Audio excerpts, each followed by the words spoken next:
La troisième bougie d'un fair value gap est la plus importante.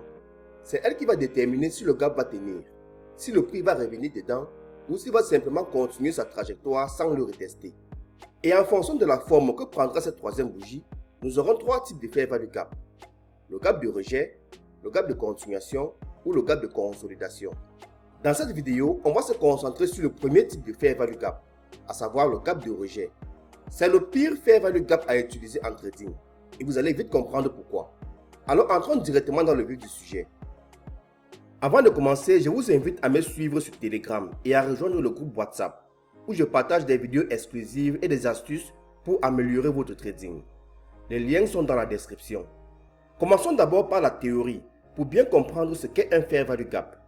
Un fair value gap est un pattern qui est toujours composé de trois bougies. En ce qui concerne un fair value gap haussier, la première bougie peut être une bougie haussière ou baissière. Ça n'a vraiment pas d'importance. Mais pour cet exemple, disons que c'est une bougie baissière. La deuxième bougie est ce que j'appelle une bougie d'expansion, car elle pousse à la hausse. Ou dans le cas d'un fair value gap baissier, elle pousse à la baisse. Et la partie du corps de cette deuxième bougie, qui clôture au-dessus du plus haut de la première bougie, est la partie qui peut devenir un fair value gap, une fois que la troisième bougie va clôturer. Alors c'est ici que les choses deviennent intéressantes. La troisième bougie est sans aucun doute la plus importante, car elle détermine si nous aurons un fair value gap ou pas. Si elle revient au niveau du plus haut de la première bougie, cela signifie qu'il n'y a pas de fair value gap. Mais si la troisième bougie, pendant toute sa durée, ne revient jamais au niveau du plus haut de la première bougie, alors nous avons un fair value gap. Dans notre cas ici, la troisième bougie est une bougie baissière agressive.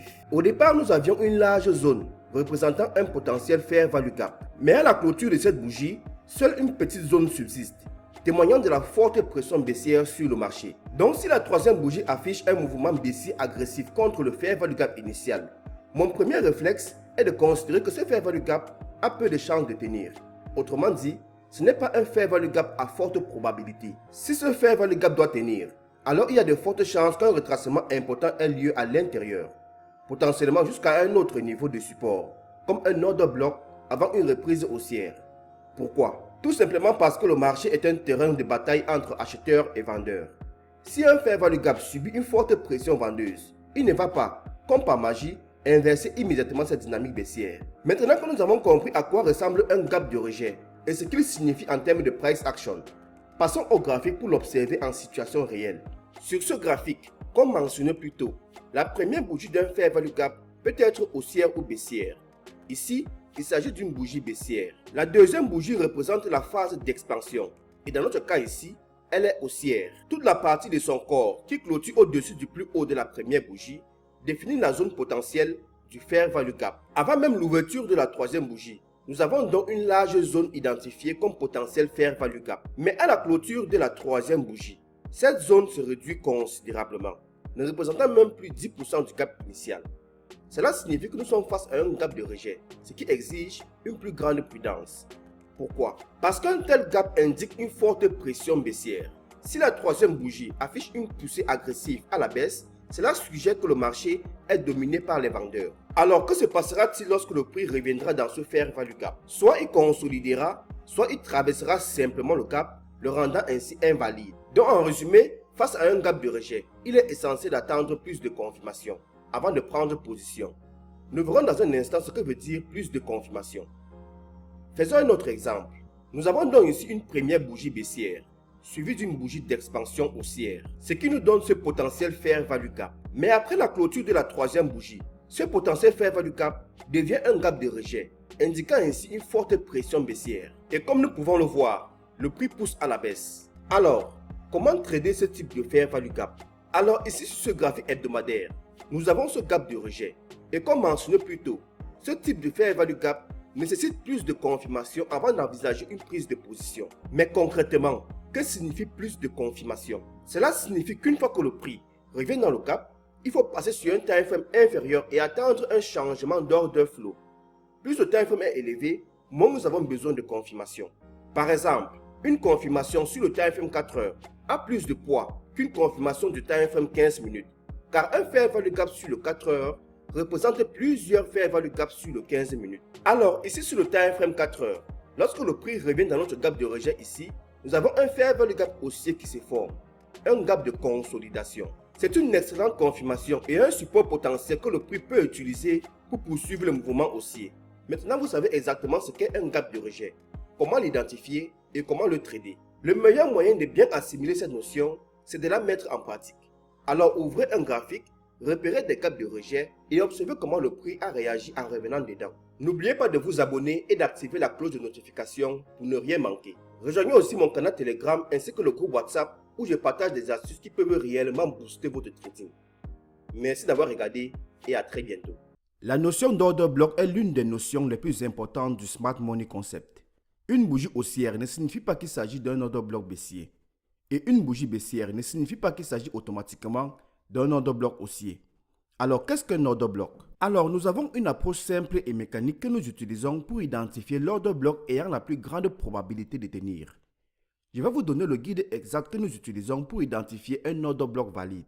Donc, pour identifier les order blocks les plus solides qui nous permettront de prendre des trades, nous devons d'abord connaître les critères qu'un order block doit remplir. Car comme nous l'avons dit plus haut, toutes les bougies haussières ou baissières ne sont pas des order blocks. Il est très important de comprendre ce point. Alors la théorie derrière les order blocks est clairement dans le nom. Order block. Il y a des ordres à l'intérieur d'un bloc. Mais à qui appartiennent les ordres à l'intérieur de ce bloc? Aux grandes institutions, aux banques centrales, aux grandes entreprises, etc. Ces grands acteurs ont des ordres très importants. Ils ne peuvent pas simplement cliquer sur acheter ou vendre à leur guise, comme le font les traders particuliers. Ils doivent faire exactement le contraire de ce que le prix est en train de faire pour entrer sur le marché. Par exemple, sur ce graphique, la bougie haussière est bleue et la bougie baissière est noire. Les institutions achètent les bougies baissières. Pourquoi? Simplement parce que leurs ordres sont si importants qu'elles ne peuvent pas se permettre d'acheter les bougies haussières.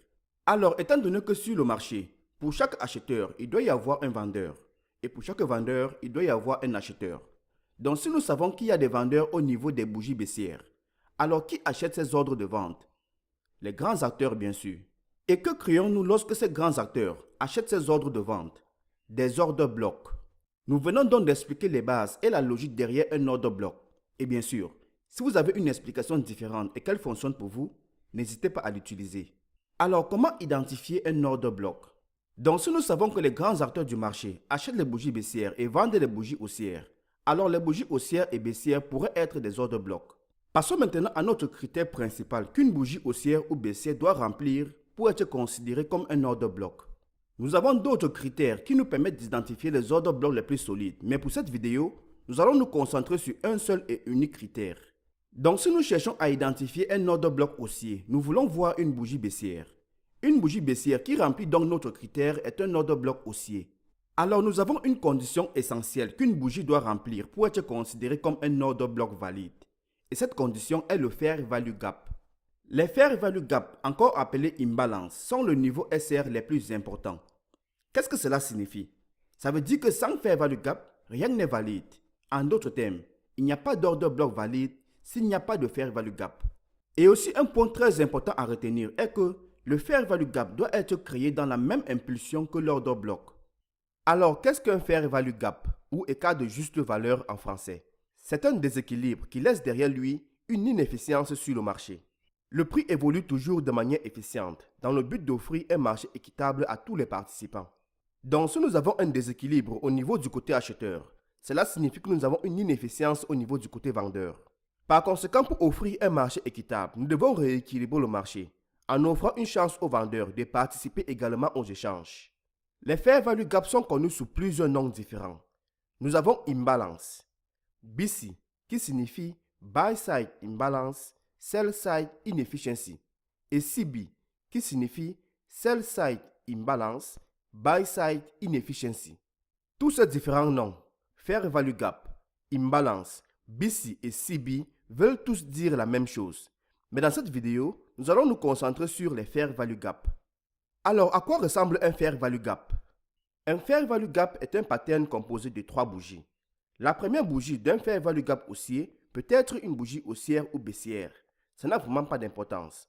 Mais pour cet exemple, disons qu'il s'agit d'une bougie haussière. La deuxième bougie est ce que j'appelle une bougie d'expansion, car elle pousse à la hausse. Et la partie du corps de cette deuxième bougie qui clôture au-dessus du plus haut de la première bougie est la partie qui peut devenir un fair value gap une fois que la troisième bougie va clôturer. Et en ce qui concerne la troisième bougie, elle est sans doute la plus importante car elle détermine si nous aurons un fair value gap ou pas. Si elle revient au même niveau que le plus haut de la première bougie, cela signifie que nous n'avons pas de fair value gap. Mais si la troisième bougie ne revient pas au niveau du plus haut de la première bougie, alors nous avons un fair value gap. Mais ce n'est pas l'unique raison pour laquelle cette troisième bougie est extrêmement importante, car elle détermine également le type de fair value gap que nous allons avoir, un bon ou un mauvais fair value gap. Donc la première chose que vous devez comprendre, c'est que le fair value gap est une zone où se produit un déséquilibre sur le marché, un price action déséquilibré, comme son nom l'indique déjà.